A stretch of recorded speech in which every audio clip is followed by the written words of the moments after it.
नमस्कार दोस्तों, राधे राधे। स्वागत है आपका मेरे इस चैनल माँ धर्म गंगा में। आज हम रवि प्रदोष व्रत की कथा और उसके महात्म के बारे में सुनेंगे। कथा अगर पसंद आए तो कथा को एक लाइक अवश्य करें।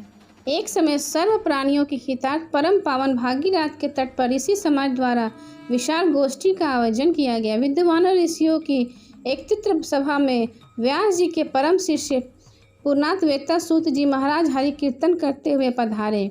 सूत जी को देखते ही सौनकादिक 88,000 ऋषि मुनि खड़े होकर दंडवत प्रणाम करने लगे। महाज्ञानी सूत जी ने भक्ति भाव से ऋषियों को हृदय से लगाया तथा आशीर्वाद दिया। विद्वानों ऋषिगण और शिष्य शासनों पर विराजमान हो गए। मुनिगण विनीत भाव से पूछने लगे, हे परम दयालु, काली काल में शंकर की भक्ति किस आराधना द्वारा उपलब्ध होगी, हम लोगों को बताने की कृपा कीजिए, क्योंकि कलयुग में सभी प्राणी पाप कर्म के रत रहकर वेद शास्त्रों में विमुख रहेंगे। दीन जन अनेकों संकट से ग्रस्त रहेंगे। हे मुनि श्रेष्ठ, कली काल में सत्कर्म और किसी भी रुचि में ना हो। जब पुण्य क्षीण हो जाए तो मनुष्य की बुद्धि असत कर्मों की ओर खुद प्रेरित होगी, जिससे दुर्विचारी पुरुष वंश सहित समाप्त हो जाएंगे। इस अखिल भूमंडल पर जो मनुष्य ज्ञानी होकर ज्ञान की शिक्षा नहीं देता, उस पर परम पिता परमेश्वर कभी प्रसन्न नहीं होते। हे महामुनि, ऐसा कौन सा उत्तम व्रत है जिससे मनोवांछित फल की प्राप्ति होती हो, आप कृपा कर बतलाइए। ऐसा सुनकर दयालु हृदय से सूत जी कहने लगे, हे श्रेष्ठ मुनियों तथा सौनका जी, आपका धन्यवाद है। आपके विचार सराहनीय और प्रशंसनीय हैं। आप वैष्णव अग्रण्य हैं, क्योंकि आपके हृदय में सदा परहित की भावना रहती है। इसलिए हे सौनकादिक ऋषियों, सुना मैं उस व्रत को तुमसे कहता हूँ जिसके करने से सब पाप नष्ट हो जाते हैं।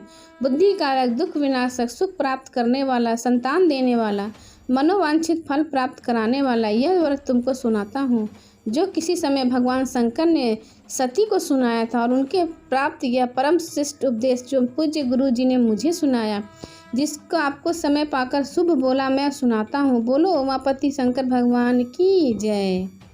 सूत जी कहने लगे, आयु वृद्धि स्वास्थ्य लाभ हेतु त्रयोदशी का व्रत करे। इसकी विधि इस प्रकार, प्रातः स्नान कर निराहार रहकर शिव ध्यान में मग्न हो। शिव मंदिर में जाकर शंकर की पूजा करें। पूजा के पश्चात अर्ध पुण्य त्रिपुन का तिलक करें। बेलपत्र चढ़ाए, धूप दीप अक्षत से पूजा करें। त्रिशूल पर चढ़ावे ओम नमः शिवाय मंत्र का रुद्राक्ष की माला से जाप करें। ब्राह्मणों को भोज कराकर सामर्थ्य अनुसार दक्षिणा दें। सत्य भाषण करना परम आवश्यक है। हवन आहुति भी देनी चाहिए। इसके बाद मौन व्रत धारण करें। व्रती मंत्र ओम ह्रीं क्लीं नमः शिवाय स्वाहा से आहुति दें। इससे अभिष्ट फल की प्राप्ति होती है। व्रती पृथ्वी पर शयन करें, एक बार भोजन करें, इससे सर्व कार्य सिद्ध होते हैं। श्रावण मास में तो इसका विशेष महत्व है। यह सर्व सुखन ध्यान आरोग्य देने वाला है। यह व्रत सभी मनोरथ को पूर्ण करता है। हे ऋषिवर, यह प्रदोष व्रत जो मैंने आपको बताया, किसी समय शंकर जी ने सती को और देवव्यास मुनि को मुझको सुनाया था। सौनकादिक ऋषि बोले, हे पूज्यवर महात्म्य, आपने यह व्रत परम गोपनीय, मंगलप्रद, कष्ट निवारक बतलाया। कृपया कर यह बताने का कष्ट करें कि यह व्रत किसने किया और उससे क्या फल प्राप्त होता है। सूत जी कहने लगे, आज मैं आपको इससे जुड़ी एक कथा सुनाता हूँ। श्री सूत जी बोले, विराजमान ज्ञानियों, आप शिव के परम भक्त हैं। आपकी भक्ति देखकर मैं व्रती पुरुषों की कथा कहता हूँ। एक गांव में अति दीन ब्राह्मण निवास करता था। उसकी साध्वी स्त्री प्रदोष व्रत किया करती थी। उसे एक ही पुत्र रत्न था।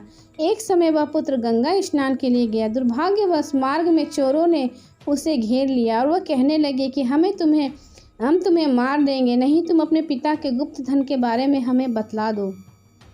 बालक दीन भाव से कहने लगा, बंधुओं, हम अत्यंत दुखी गरीब ब्राह्मण हैं, हमारे पास धन कहाँ। तब चोरों ने कहा कि तेरे इस पोटली में क्या बंधा है। बालक ने निसंकोच कहा, मेरी माँ ने मेरे लिए रोटियां दी हैं। यह सुनकर चोरों ने अपने साथियों से कहा, साथियों, यह बहुत दीन दुखी मनुष्य, अंत हम किसी और को लूटेंगे। इतना कहकर चोरों ने उस बालक को जाने दिया। बालक वहां से चलते हुए एक नगर में पहुंचा। नगर के पास एक बरगद का पेड़ था। वह बालक उसी बरगद के वृक्ष की छाया में सो गया। उसी समय उस नगर के सिपाही चोरों को खोजते हुए उस बरगद के वृक्ष के पास पहुंचे और बालक को चोर समझकर बंदी बना राजा के पास ले गए। राजा ने उसको कारावास में बंद करने का आदेश दिया। उधर बालक की माँ ने भगवान शंकर जी का प्रदोष व्रत किया था। उसी रात राजा को स्वप्न में कहा कि यह बालक चोर नहीं है, प्रातःकाल ही इसे छोड़ दो, नहीं तो मैं तेरा राज्य वैभव सब नष्ट हो जाएगा। रात्रि समाप्त होने पर राजा ने उस बालक को सारा वृत्तांत पूछा। बालक ने सारा वृत्तांत राजा को सुना दिया। बालक की बात सुनकर राजा ने सिपाही भेजकर बालक के माता पिता को पकड़वा कर बुला लिया। जब राजा ने उन्हें भयभीत देखा तो कहा, तुम भय मत करो, तुम्हारा बालक निर्दोष है। हम तुम्हारी दरिद्रता देखकर 5-5 गांव तुमको दान में देते हैं। शिव की दया से ब्राह्मण परिवार अब आनंद में रहने लगा। इस प्रकार जो कोई भी शिव प्रदोष व्रत करता है उसे आनंद प्राप्त होता है और उसे स्वर्ग की प्राप्ति होती है। बोलो शंकर भगवान की जय।